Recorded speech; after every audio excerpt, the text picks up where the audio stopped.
አደርሽ? የት ይመስልሻል? እስኪ ገምች። እንደ ወጣት ተዝ ደግሞ በአንድ ጣላ መልካም ነበር። መፈለግ አለመፈለጉ እኔን አይመለከተኝም። ግን እኔም ከአንተ ባልተናነሰ መልኩ ሜዳ ላይ ከባድ ቦምብ እንዳለን እየተረዳሁ ያለሁት። እስር ቤት እንዴት ነበር? እንዴት ማለት ቤቲ እንግዲህ የናታን እናት ወዴት እንዳለች እና የት እንደደበቃት ለመናገር ቃል ገብታም ነበረ። ታዲያ በዚህ ቅጽበት እንግዲህ ናታንም አንድ ድርድር አቅርባለት ነበረ። ስለ እናተ ማወቅ የምትፈልግ ከሆነ መጀመሪያ እኔ የምልህን ነገር ከተከተልክና ካደረግ በኋላ እኔ ላሳይ እችላለሁ እናትክን፣ ግን ይህንን ነገር ከፈጸምን በኋላ ነው በማለት ድርድር አቅርባለትም ነበረ። ናታንም እየመረረው ቢሆን እናቱን ለማግኘት ሲል እሺ ምንድነው ነገር ብሎ ባይፋጣትም ለዚህ በቀላሉ ቤቲ ልትናገር አልፈለገችም። ሆኖም እንግዲህ አንድ መኝታ ክፍል ካደሩም በኋላ እሷ የምትፈልገውን ነገር ካገኘች በኋላ በጠዋት ነበር ወደ ቤቷ የተመለሰችው። አቶ ገዛኸኝም እንግዲህ ትሁትን የት ናት ይች ልጅ በማለት ቢጠይቃትም እሷ ግን እኔ ምንም አውቀው ነገር የለም በማለት ገዛኸኝን ሸምጥጠውም ነበረ። ትሁት በጣም ጎበዝ ነሽ ሚስጥር ለመጠበቅ። ታዲያ እንዴት አታውቂም ሚስት የት እንዳለች? ደሞስ በሁለቶች መካከል ያለውን የፍቅር ግንኙነት ምን እንደሚያደርጉና እንደሚያወሩ ንገሪ ብዬ ደጋግሜ ስንቴ ነው የነገርኩሽ? ታዲያ አንቺ ንቀት ነው እንዴ የማትናገሪው? ወይስ ደግሞ ልጅሽን አትፈልጊያትም? በማለት እንግዲህ ገዛኸኝ ትሁትን ማስፈራራት ጀመረ። ትሁትም እባካችሁ እኔ እዚህ ቤት መውጣት እፈልጋለሁ፣ እንደዚህ ተሳከጨማ መኖር አልፈልግም። እስከ መቼ ነው ይህ ሁሉ ግፍና በደል የሚደርስብኝ? ምንም አልልም፣ ይህ ሁሉ ነገር እየተከሰተብኝ፣ ስለዚህ አስወጡኝ ብትል ገዛኸኝ መጀመሪያውንም እኮ ወደዚህ ቤት ስትመጭ ለ2 ዓመት ኮንትራት ፈርሜ ያስገባሁሽ ይህ እንዳይፈጠር ነው። ስለዚህ ኮንትራትሽ ካላለቀ ወዴትም ቅስቀስ ማለት አትችይም ያለኔ ፍላጎት በማለት እንግዲህ ትሁትን አስሮ አስቀምጧታል። ትሁት 2 አማራጭ አላት። እዛ ቤት መውጣት ትፈልጋለች፣ ግን ደግሞ እናቱን ጥላ መውጣት አትፈልግም። እንግዲህ አለምዬንም ከድሮ ክፍሉ አንስቶ ወደ ራሱ መኝታ ክፍል ወስዶ እጅና እግሯን አፍኖ አስሮ ቁጭ አድርጓን ነበረ። ቤት ይህን ነገር ታውቃለች፣ ግን ደግሞ ከዛ መኝታ ክፍል ትሁት በድፍረት አገባም ብሎ ነበረ ከዛ ውስጥ ያስቀመጣት። እንዲሁም ደግሞ ናቲ ራሱ በጭራሽ ወደ እኔ ክፍል ይመጣል ብሎም አልጠረጠረም። ገዛኸኝም ያሰበው ነው የሆነለት። ናቲ በመጀመሪያ ደረጃ እዛ ባዶ መኝታ ክፍል ነው እንግዲህ ሄዶ የፈለጋት። ከዛ ከሄደ በኋላ ግን እንደሌለች ነው ያረጋገጠው። ስለዚህ ሁሉን የመኝታ ክፍል መፈተሽ ነበረበት፣ ግን እሱ አንድ ብቻ ነው የፈተሸ። በዛ ሰዓት እንግዲህ በጣም ተረብሾ ነበረ። ይሁን እንጂ እንግዲህ ገዛኸኝም በመጨረሻ መጥቶ እጅና እግሯን እየው ፈታት።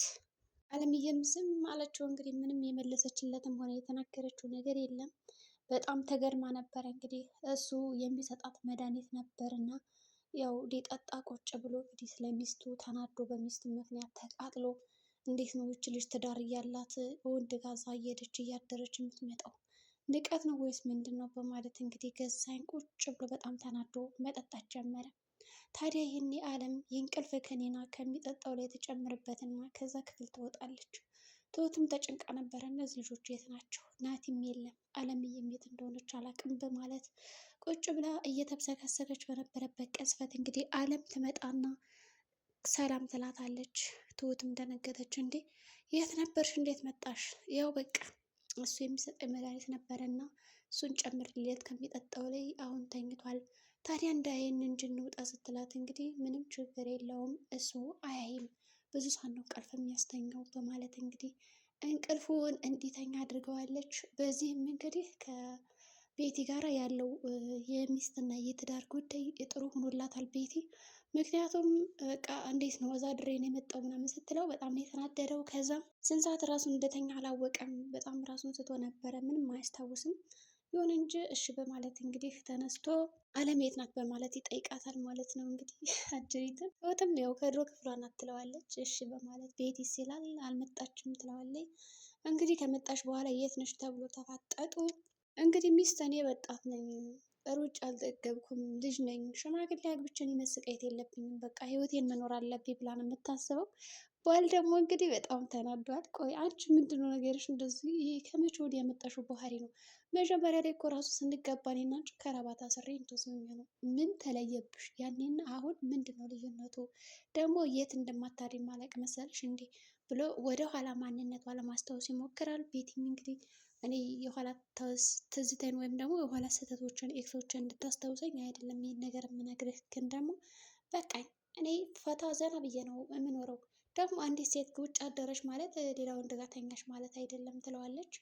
በእርግጥም እንግዲህ ናቲና ቤቲ ተኝተዋል።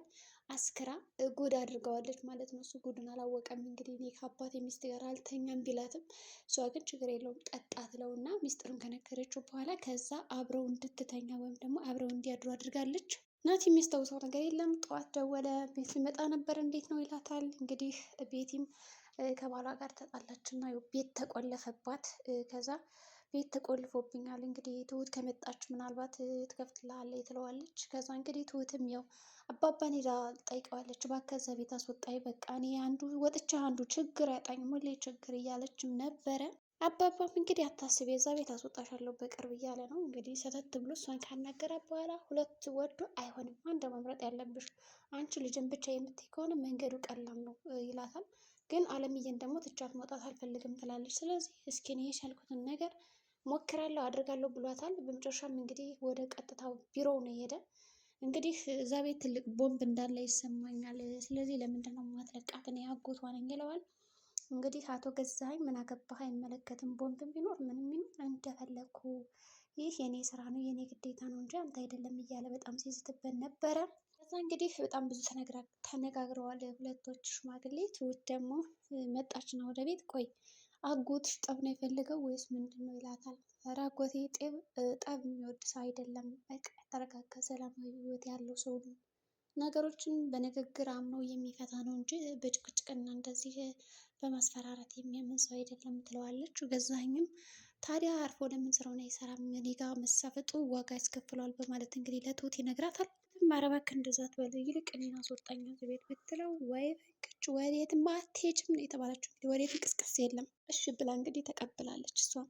አቶ ገዜ እንግዲህ እየከሰረ ነው ያለው። ሁሉን ነገር የማሸነፍ እድሉ በጣም ዝቅተኛ ነው። ምክንያቱም አሁን ላይ ቤቲ በሁሉም ነገር ትተባበረው ነበረ። ነገር ግን ቤቲ ደግሞ የዛ መኝታ ክፍል ወስዶ ከዘጋባት በኋላ በጣም እየፎከረች ነው። ፍችም እንግዲህ ጠይቀዋለች። እዚህ በኋላ እኔ እናንተ በዚህ ነገር አንዛለቃትም ፍታኝ ብለዋለች። እሱማ በጭራሽ ሊሆን አይችልም በማለት ነው እንግዲህ ሲዝትባት የነበረ። ታዲያ እንግዲህ ናታንም እዛ ክፍል ተዘግቶባት ካወቀ በኋላ በቃ ይዞሽ ብሎ ነው እንግዲህ ስልኩን የጠረቀመባት። እንግዲህ ከተከፈተላት በኋላ ደግሞ ትሁት እንዴት ነበር በር መዘጋት ብላ እንግዲህ ስሜቷን ትጠይቃታለች ማለት ነው። የቀለድሽብኝ ነው አታናጅኝ ያለቻት። እንግዲህ አየሽ ይኸው የእሱን እናት እንደዚህ ታሰቃያት ነበረ እና አንቺም ቀመሽው፣ ይልቅ አሁን እንዴት ነው እዚህ ቤት የምዘለቃት የሚለውን ብታስብ ይሻልሻል። ባይሆን ያለምየስ ችግር የለባትም፣ ያው ደህና ናት፣ አሁንም ልጇ አለላት። ግን ልጇ ሲያውቅ እንዴት እንደሚያደርጋቸው እራሱ አይታወቅም ይላታል ማለት ነው ትላታለች። በዚህ ቅስፈት እንግዲህ ነበር በጣም መናደድ የጀመረችው። ከዛ በጠዋት መጣ ናታን መጥቶ እንግዲህ ደስ አላት። በቃ አባት ጠርጥሯል፣ ሁለታቸውም የሆነ ነገር እንዳላቸው ጠርጥሯል። ሚስቱን እያመናት አይደለም ይገባዋል ደግሞ ምክንያቱም ሁኔታው ባህሪዋ ምናምን ያንጸባርቅባታል እሱ እንደምትፈልገው። ቁርስ በሉ፣ ቡና ጠጡ። ከዛ በኋላ እንግዲህ ገዛይ ወደ ስራ ወጣ። በዚህ ቅስፈት እናት ያለችበት ላሳየትልና እጁን ይዞ ትሄዳለች። ከዛ ትሁት መቅናት ጀመረች። ግን ያልታሰበ ነገር ነው የገጠማቸው። ገዛኝ ወደ ቤት ምልስ ይልባቸዋል። አሁን እንዴት ነው ቤት የዛ ክፍል የሚወጡት? ምን ልታረግ ትችላለች?